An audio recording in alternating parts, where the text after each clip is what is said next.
All right, so I figured just in case anybody's wondering, might as well give you guys a little bit of an update, or I guess kind of an introduction if you don't know who I am. My name is Alex Zier. I drift, I work on cars. I don't necessarily do it for a living, but it's one of the things I enjoy most. So this is my IS300 brown sugar. It's called that because at one point it was all this color. Toyota factory sunset bronze mica, beautiful, needs probably a respray or something. But so this car, 2JZ GTE VVTi, built bottom end, eagle rod, CP pistons, 10 half to 1 compression, E85, 64 66, on full bogey mode. It makes about 38 pounds, so it's roughly around 750 horsepower. So a little bit of specs about the car. I got this thing long ass time ago as basically a bare shell that was cracked up in the front end. So I had a buddy of mine weld in an Altezza core support, because at the time I had a full Altezza front end with the fenders, bumper, headlights, all that. Obviously things have changed a little bit since then, but so at that time I got the car resprayed. The first iteration of this car actually had a non-VVTi 2JZ GE in it because I was broke and that's all I had. That motor's actually still sitting on the shelf up there. Yep, just strong bottom end waiting for some kind of a boost project. So that was the first iteration of this car, stock body, but this paint, big wheels, 19s. If I could find a picture of it, I'll put it in here. But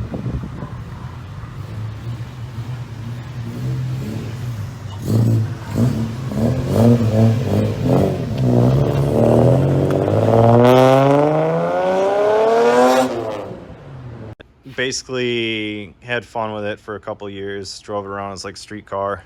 It's basically daily slash fun car. I decided to, at that point, turn into something maybe a little bit crazier. So a long time ago, maybe some of you know this, but I used to be into Toyota Cressidas, and maybe see that peeking through. So I had this engine in my Cressida in probably 2012, 2013. This is a 2UZ 4.7 liter Toyota twin cam or quad cam V8 from a Tundra. I had this stuffed in a Cressida, and then basically ended up crashing that car.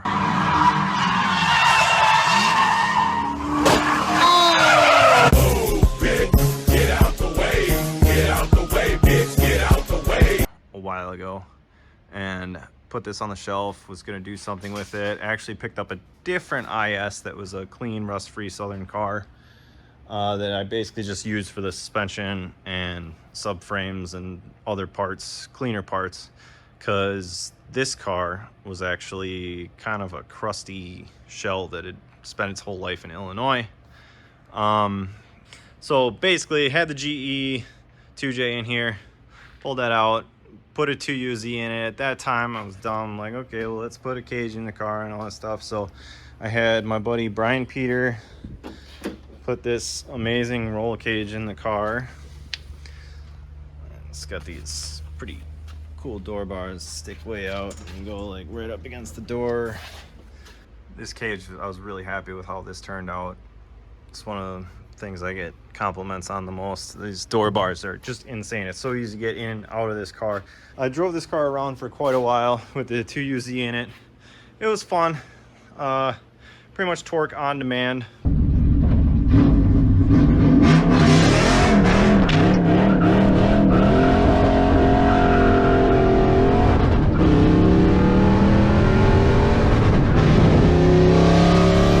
But the problem with the 2UZ is that they redline at like 5,500 RPM from the factory.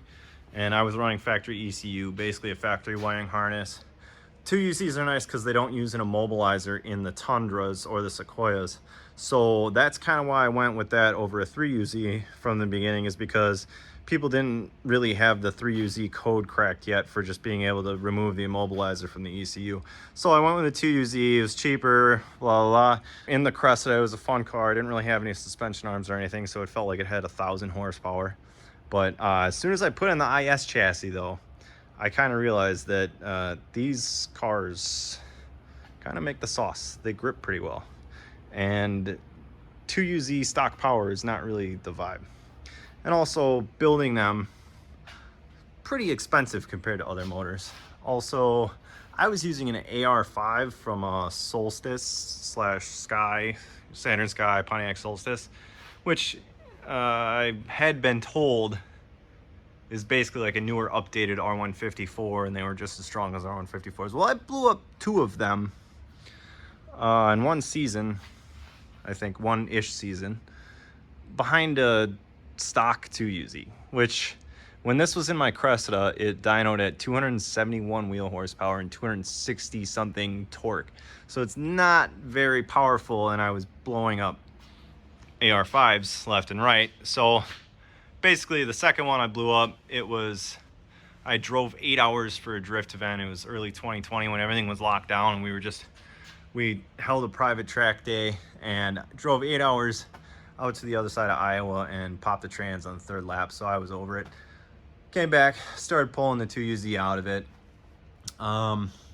Basically, around the time when I blew up my first AR5 behind the 2UZ, my buddy Brian, who also did my cage, he's a old Formula Drift driver, came up through MDU and did Formula Drift and XDC and a lot of those things. He's a legend. He offered me this drivetrain.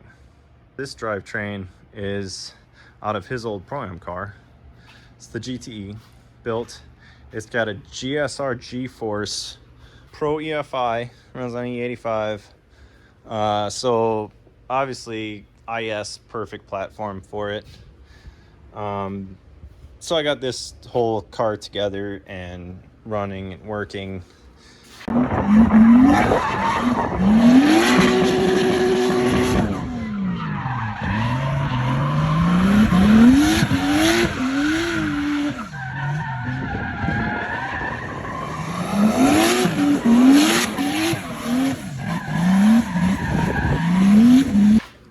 But then, you know, I needed to do something appearance-wise, because honestly, I don't see in the States especially many kind of Pro-Am slash shootout clutch kickers-ish level drift cars that are ISs. I actually found this guy on Instagram that makes these. And I shouldn't say he makes these, but he made these because he made a set of these fenders for himself and himself only. Custom made these for his car because he wanted to do this wide body and IS. And I saw these probably 2.5, 3 years ago and lost my mind. I was like, this is the only wide body that I've ever really seen on an IS that I like. One of the things that I like about it is the front fender isn't like a Rocket Bunny style flare. It's just like, it has the stock body line there. It flows really well, but it's 3 inches wide. I'll get to why I need that in a minute. This rear, this is what I love about it. You see, this stock body line on ISs, it keeps that. I really like the way this looks. If it was all one color, it'd look great. You should go check out his car, Exile Legion on Instagram. The dude's awesome. He's a shredder. He's got an LS and an IS, and it rips. It's a fun car. I got to ride in it when he was at Final Bout up here in Wisconsin. So this is the other thing. This kind of, you know, got crazy with the back end of the car. We did this structural support here that ties in the frame rails, and that's your actual like crash structure of the car. And then this, we have all sorts of webbing to hold up the bumpers and the over fenders and the tail lights. This is just temporary for the trunk because I actually hit the wall at Kill Carrot, No Star Bass Drift any this year. Smacked this up pretty good and took out a whole bunch of stuff. So it's actually, a lot of people say, oh yeah, don't cut the back end of your car off if you don't need to. But in all reality, like, this saved my car doing that. Cutting it up saved this car. Like, it would have been totaled, it would have been wrinkled, all the way up the C-pillar. This trunk sill probably would have been wrinkled. Like, everything would have probably been gone with the hit that I took in this car. And also, just a testament to Peter, is his name, that makes this kit. His fiberglass work. I mean, I literally smacked this wall hard enough to like destroy the control arm, all this stuff, and this body kit held up great. All I got to do is basically, you know, just some reinforcement and some gel coat on the back. But this is, I was super stoked on this. I was trying some vinyl out, because there's a company that does color match vinyl. However, enough to do my whole car with this is probably about $2 grand. So that's not worth it. I might go another route. I'm either gonna paint all this stuff.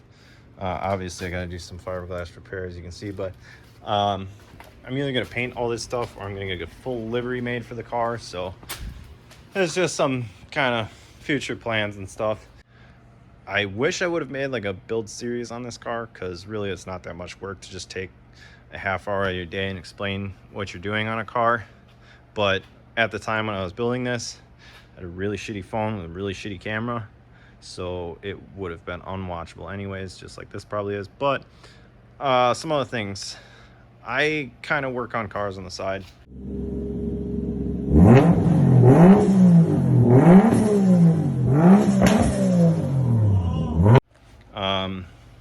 Just, you know, for some friends and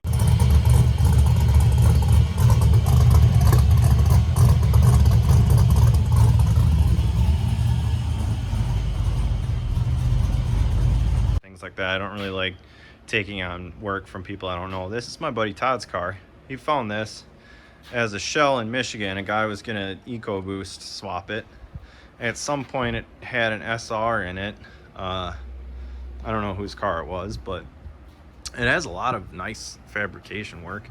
As you might be able to tell, it's got a T3 equal length, 4-link, and its tubs, its tube structure. One thing that I find is weird, this is a 1.75 roll cage in a Corolla, so I don't really know why you would need 1.75 in a Corolla, but more power to you. Structural rigidity, I guess. So this car, as you can see, just an empty shell right now. There's a bunch of parts sitting on the shelf for it. This car is actually going to be getting a Saab engine. So he had the built turbo Saab front-wheel drive car, made the sauce, made like over 400 horsepower, but front-wheel drive, you can't really have too much fun in a front-wheel drive. So what happened is, one day he was coming home from the gym and some lady T-boned his Saab. So we brought it in here. He was doing some research, found out that there's companies in Europe that make rear-wheel drive bell housing adapters for these Saab engines. So he was like, let's find a shell, put this Saab motor in it. All right, cool. We found this Corolla on Marketplace. He went and picked it up, started, you know, acquiring parts. Right now we're waiting on an adapter plate for the transmission, because the bell housing that he bought was supposed to be for like a Ford T5 pattern. Well, he bought a transmission that was a Ford T5 pattern, but it turned out that the bell housing wasn't actually for a Ford T5 pattern. It's for something else. So now he's got to figure out what that something else is and adapt basically a Ford T5 trans to whatever, and then we can start mocking it up in the car and getting fabrication work going on. So in the meantime, I got other stuff going on. I actually just picked up this LS430 that you might have seen in the back, because this is an ultra luxury. This is a beautiful car at some point. Keyword, at some point. Somebody really messed this car up. Like, this is one of these things. This fender. How does this even happen? Well, oh, because they like radiused the fender, but then they just like cut stuff and left it open. So yeah, I mean, they didn't even like cut enough back there. I don't understand why you would do that sort of thing. But so this had a bunch of other stuff messed up in it. But like, check this out. I mean, it's got the heating, cooled, massage rear seats, all this stuff.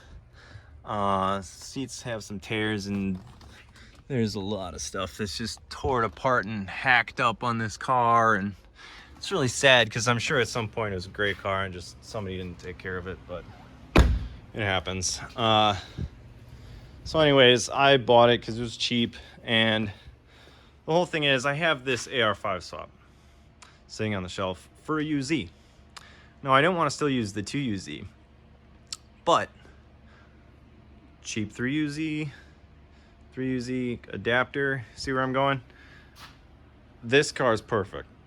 All it needs is look stuff and some tweaking here and there. That car's not getting touched. However, I do have another car, which is what all the suspension's going on. So I didn't even realize it's getting dark out here, but this is my other car. This is my winter daily / seat time car, I guess. I mean, I don't know. This is just a stock IS. I put my old Altezza bumper on, these Duraflex charge speed fenders. I got real Altezza skirts on it. I'm gonna get a rear lip. This car, I think I'm gonna wrap and, you know, do some stuff with. 5-speed swap. It's got all my work clothes and stuff. It is disgusting. Keys wheel.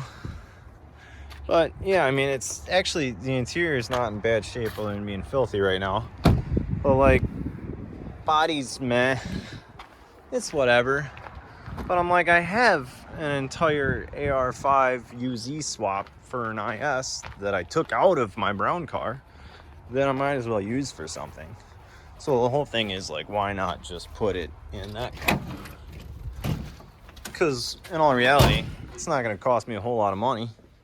And then I can have like over 300 wheel horse and rev higher. Because remember, that had a 5,500 RPM rev limit. Awful. This one, Quantum Auto, my homie Brandon in California, reflashes these ECUs. So you can actually tune these things, get rid of the immobilizer, raise the rev limit. You can map them for boost. You can do basically whatever you want with these things. I shouldn't say whatever you want, but within reason. Do a little bit of tweaking with the stock ECU. So, you know, maybe give it a little bit more aggressive timing or VVTi ramp, things like that, just to make it a little bit more than stock luxury V8 that it was in the 430. So I want to make that car more of like a fun street car / drift week, drift indie street league. I don't know. I just want to make it. I haven't had a nice looking car in a while. When this thing was like stock body and everything, it looked great. Now, the problem is, it's hard to make it look good now, mostly because nobody makes anything that matches all this crazy wide stuff. Like these side skirts, I had to kind of like lower, and they're kind of like the chunkiest side skirt I could find that wasn't just like a ground scraping BN kit or anything. This car is more focused towards function. This thing, I'm probably going to be running all the Riverside drift competitions this year. They're doing, I think, 3 or 4 of the 10K events, and then they're doing one 50K event, which is going to be nuts. So basically, this car I'm going to try and make look a little bit more presentable for this season. But this is basically the function competition car that's meant to do one thing, and that's be fast as hell and drift.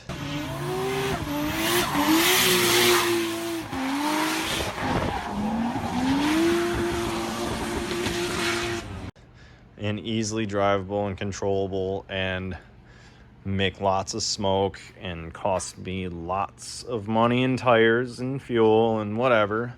And then the other car, 3UZ, sips gas, drive it on the freeway, make it quiet, make it so that I can drive it to drift events, throw a couple tires, jack, and tools in the back, drive it to drift events, have fun with it, you know, without getting too crazy with everything. One of the main reasons this car got kind of overwhelming for me is because I bought an FDF angle kit for this car, which is awesome. I love it.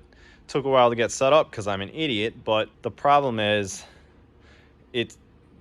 you get like 3 inches of extra track width on each side. So it's, you know, this is one of the reasons when I found this body kit, I was like, I need this. Dude, can you please make me a set? Because nobody makes a 3-inch fender, front or rear fender, for an IS, really. Or at least they didn't at the time. Now I think there may be some other companies, but this is my favorite.